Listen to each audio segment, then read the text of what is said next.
Today Haryana में आपका बहुत बहुत स्वागत है। आइए शुरू करते हैं हरियाणा से जुड़ी हुई आज की कुछ खास फटाफट खबरें। लेकिन उससे पहले आप हरियाणा के किस जिले से ये चैनल देख रहे हैं कमेंट बॉक्स में हमें जरूर बताएं और साथ ही साथ इस चैनल को जरूर सब्सक्राइब करें। झांसा में 6.38 करोड़ रुपए की लागत से होंगे विकास कार्य, किसानों को मिलेंगी ये सुविधाएं। हरियाणा के मुख्यमंत्री श्री मनोहर लाल ने कुरुक्षेत्र जिले के गांव झांसा में हरियाणा राज्य कृषि विपणन बोर्ड के तहत बनी नई अनाज मंडी फेज 2 के करीब 6.38 करोड़ रुपए की लागत के विकास कार्यों का शिलान्यास किया। इस अवसर पर मुख्यमंत्री ने कहा कि किसान हित में विकास योजनाओं को मूर्त रूप दिया जा रहा है। इन विकास कार्यों से किसानों को मंडी में अपनी फसल की बिक्री के दौरान हर संभव सुविधाएं मिलेंगी। मुख्यमंत्री ने कहा कि आढ़तियों व किसानों को अतिरिक्त सुविधाएं प्रदान करने की दिशा में नई अनाज मंडी फेज 2 का निर्माण 8 एकड़ 2 कनाल 6 मरला में किया जाएगा। मुख्यमंत्री ने कुरुक्षेत्र के नलवी गांव में ग्रामीणों से किया संवाद। हरियाणा के मुख्यमंत्री मनोहर लाल ने सोमवार को अपने कुरुक्षेत्र दौरे के दौरान नलवी गांव में ग्रामीणों से संवाद किया और उनकी समस्याओं को जाना। मुख्यमंत्री ने बड़ी घोषणा करते हुए गांव के 16 विकास कार्यों के लिए 2 करोड़ रुपए की राशि को मंजूरी प्रदान की। मुख्यमंत्री ने जनसंवाद कार्यक्रम में उपस्थित सभी लोगों का आह्वान किया कि वे ग्राम दर्शन पोर्टल पर गांव के विकास से संबंधित समस्याएं और मांग अपलोड करें। हरियाणा सरकार कर रही है शिक्षा में सुधार। हरियाणा के उप मुख्यमंत्री दुष्यंत चौटाला ने कहा कि हरियाणा सरकार स्कूली शिक्षा से लेकर उच्च स्तर तक की शिक्षा में बेहतरीन सुधार कर रही है। उन्होंने बताया कि इसके लिए चालू वित्त वर्ष 2023-24 हेतु शिक्षा क्षेत्र को 20,638 करोड़ रुपए का बजट में प्रावधान किया गया है। वैशाख में फाल्गुन जैसा एहसास, दिन के तापमान में 11 डिग्री तक की गिरावट। हरियाणा में लगातार 3 दिन से हो रही बूंदाबांदी से लेकर हल्की और बादलवाही के कारण दिन का तापमान 11 डिग्री सेल्सियस तक गिर गया। इस कारण से वैशाख में फाल्गुन माह के जैसा एहसास होने लगा।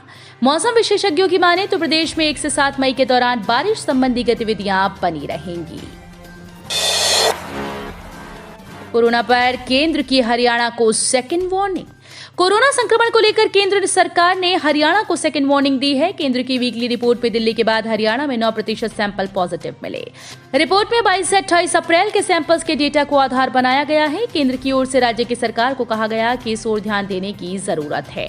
हालांकि मई की शुरुआत होते ही संक्रमण को लेकर हालात सुधरने लगे हैं।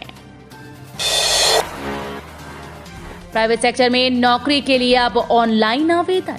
हरियाणा में अब प्राइवेट नौकरियों के लिए युवा ऑनलाइन आवेदन कर सकेंगे। इसके लिए मुख्यमंत्री मनोहर लाल ने हरियाणा कौशल रोजगार निगम एंटरप्राइजेस पोर्टल लॉन्च कर दिया है। अभी तक राज्य की बड़ी प्राइवेट कंपनीज से आई लगभग 6,000 मैन पावर की डिमांड के अनुरूप 12,000 से अधिक युवाओं को कंपनीज में इंटरव्यू के लिए ऑफर भी भेज दिया गया। हरियाणा में तृतीय श्रेणी के 32,000 पदों के लिए भर्ती प्रक्रिया शुरू, 5 मई तक कर सकते हैं आवेदन। हरियाणा में तृतीय श्रेणी की नौकरियों के लिए संयुक्त पात्रता परीक्षा पास कर चुके 3.57 लाख युवाओं में से 2.68 लाख ने सामाजिक आर्थिक आधार पर मिलने वाले 5 अतिरिक्त अंकों के लाभ की दावेदारी की। राज्य में करीब 7 लाख युवाओं ने संयुक्त पात्रता परीक्षा दी थी। हरियाणा सरकार ऐसे अभ्यर्थियों को सामाजिक आर्थिक आधार के 5 अंक अतिरिक्त प्रदान करती है जिनके घर में कोई सरकारी नौकरी नहीं, पिता की मृत्यु हो चुकी है और आवेदक आर्थिक रूप से कमजोर है। कृषि एवं किसान कल्याण मंत्री ने किया अंत्योदय मेले का शुभारंभ। हरियाणा के कृषि एवं किसान कल्याण मंत्री जेपी दलाल ने कहा कि मुख्यमंत्री मनोहर लाल के नेतृत्व में प्रदेश में मुख्यमंत्री अंत्योदय परिवार उत्थान योजना के तहत व्यक्तियों के जीवन स्तर को ऊंचा उठाया जा रहा है। सरकार का उद्देश्य गरीब आदमी को स्वाभिमानी बनाना है। इसी के चलते अंत्योदय मेलों के माध्यम से पात्र लोगों को स्वरोजगार के लिए ऋण सहायता प्रदान की जा रही है। 13 करोड़ की लागत से बनेगी फुटवियर पार्क की 12 किलोमीटर लंबी सड़कें, निगम ने बनाया एस्टीमेट। हरियाणा राज्य औद्योगिक आधारभूत संरचना विकास निगम के सेक्टर 17 स्थित फुटवियर पार्क की जर्जर सड़कों की स्थिति अब जल्द ही सुधरने वाली है। HSIIDC ने फुटवियर पार्क की करीब 12 किलोमीटर लंबी 18 सड़कों को नए सिरे से बनाने के लिए 13 करोड़ का एस्टीमेट तैयार किया है। हरियाणा में बीजेपी की सरकार है, जेजेपी की नहीं। हरियाणा में सत्तारूढ़ भाजपा अपने सहयोगी दल जसपा के साथ किसी तरह के राजनीतिक दबाव में नहीं है। 5,000 रुपए मासिक पेंशन के मुद्दे पर भाजपा को दबाव में लेने की कोशिश करने वाली जसपा के सारे मंसूबे मुख्यमंत्री ने फेल कर दिए हैं। मुख्यमंत्री मनोहर लाल ने चंडीगढ़ में आयोजित एक कार्यक्रम में कहा कि हरियाणा में भारतीय जनता पार्टी की सरकार है और जननायक जनता पार्टी हमारी इस सरकार में सहयोगी की भूमिका में है। केंद्रीय राज्य मंत्री राव इंद्रजीत का बड़ा बयान। केंद्रीय राज्य मंत्री राव इंद्रजीत की बेटी आरती की विधानसभा चुनाव में टिकट को लेकर बड़ा बयान आया है। उन्होंने कहा कि मैं भाजपा में हूं और भाजपा में ही रहने की मेरी मंशा है। बेटी आरती के टिकट को लेकर उन्होंने कहा कि वो भाजपा की कार्यकारिणी सदस्य है। यदि फील्ड में वो जा रही है तो वो इसी नाते ही जा रही है। इस बार उम्मीद है कि टिकट मिल जाएगी। उन्होंने उदाहरण देते हुए कहा कि जब कर्नाटक में ऐसा हो सकता है तो हरियाणा भी हिंदुस्तान का ही हिस्सा है। अंतर्राष्ट्रीय मजदूर दिवस पर करनाल में प्रदर्शन। हरियाणा के करनाल में अंतर्राष्ट्रीय मजदूर दिवस पर मांगों को लेकर मजदूर सड़क पर उतरे। उन्होंने सरकार के खिलाफ नारेबाजी की। उनका प्रदर्शन फव्वारा पार्क से शुरू हुआ और मटका चौक पर खत्म हुआ। प्रदर्शन में भारी संख्या में महिलाएं भी शामिल हुई, जिन्होंने सरकार की नीयत और नीति पर सवाल उठाए। पलवल में गैंगरेप के बाद युवती को कुएं में फेंका। हरियाणा के पलवल से बड़ी खबर सामने आई। यहां 3 युवक एक युवती का अपहरण कर जंगल में ले गए और गैंगरेप किया। बाद में युवती को कुएं में फेंककर युवक फरार हो गए। युवती का शोर सुनकर आसपास के लोग मौके पर पहुंचे और उन्होंने उसे बाहर निकाला। पुलिस ने युवती के पिता की शिकायत पर एक नामजद सहित 3 के खिलाफ अपहरण, सामूहिक दुष्कर्म सहित अन्य धाराओं में केस दर्ज कर छानबीन शुरू कर दी।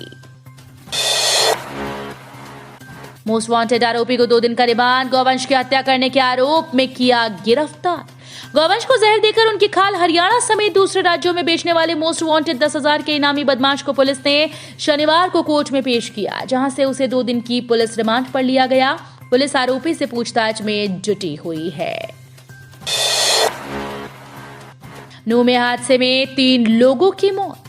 नूह के तावड़ू रोड पर सोमवार को सड़क दुर्घटना में बाइक पर सवार एक दंपति व उनके 4 वर्षीय बच्चे की मौत हुई। वहीं हादसे को अंजाम देने वाला ट्रक ड्राइवर ट्रक छोड़कर मौके से फरार हो गया। हादसे को देख आसपास के लोगों ने सूचना पुलिस को दी, जिसके बाद पुलिस ने मौके पर पहुंचकर शवों को कब्जे में लिया। पुलिस ने इस मामले में ट्रक को कब्जे में लेकर अज्ञात वाहन चालक के खिलाफ केस दर्ज कर लिया है। तो ये थी हरियाणा राज्य से जुड़ी हुई आज की कुछ खास और अहम खबरें। इसी तरह की लेटेस्ट अपडेट देखने के लिए टुडे हरियाणा को जरूर सब्सक्राइब करें।